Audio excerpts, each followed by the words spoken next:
Gula darah. Kadar gula darah normal pada tubuh adalah 90 mg per desiliter.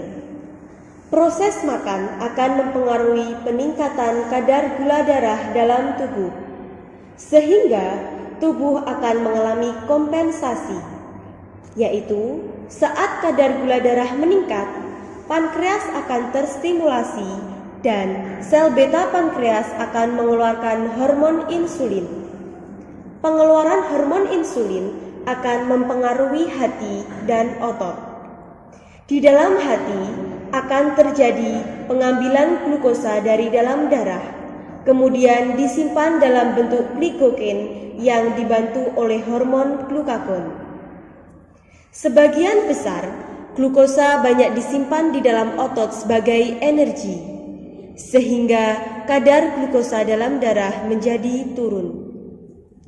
Saat tubuh tidak ada asupan makanan, maka pankreas akan terstimulasi dan sel alfa pankreas akan mengeluarkan hormon glukagon yang merubah glikogen menjadi glukosa melalui proses glukogenulosis. Glukosa akan diedarkan dalam darah sehingga kadar glukosa dalam darah akan meningkat. Adanya kompensasi secara terus-menerus akan menjadikan glukosa dalam darah normal kembali. Mekanisme dari metformin. Metformin merupakan antidiabetika oral golongan biguanid. Mekanisme kerja metformin dapat meningkatkan sensitivitas insulin dan juga menghambat proses gluconeogenesis. Ketika metformin digunakan secara oral, obat akan diserap ke dalam hepatosit dari vena portal melalui transporter membran plasma, yaitu transporter kationik organik 1, OCT1. Di dalam sel, metformin akan menghambat rantai pernafasan mitokondria, sehingga mengurangi tingkat ATP dan meningkatkan AMP. Mekanisme yang pertama, metformin dapat menghambat proses gluconeogenesis.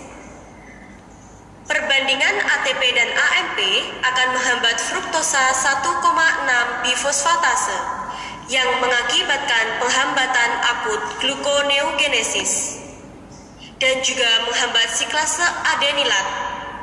Selain itu juga dapat menurunkan produksi CAMP.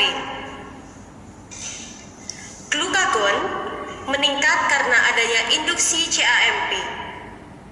CAMP akan mengaktifkan PKA yang menyebabkan beralihnya glikolisis ke glikoneogenesis melalui fosforilasi dan inaktivasi PFKFB1 yang menyebabkan penurunan fruktosa 2,6 bifosfatase. Mekanisme metformin yang kedua yaitu dapat meningkatkan sensitivitas insulin. AMPK diaktifkan dan akan memfosforilasi ACC1 dan ACC2 sehingga akan menghambat sintesis lemak dan mempromosikan oksidasi lemak sebagai penggantinya, sehingga mengurangi lipid di dalam hati dan meningkatkan sensitivitas insulin hati.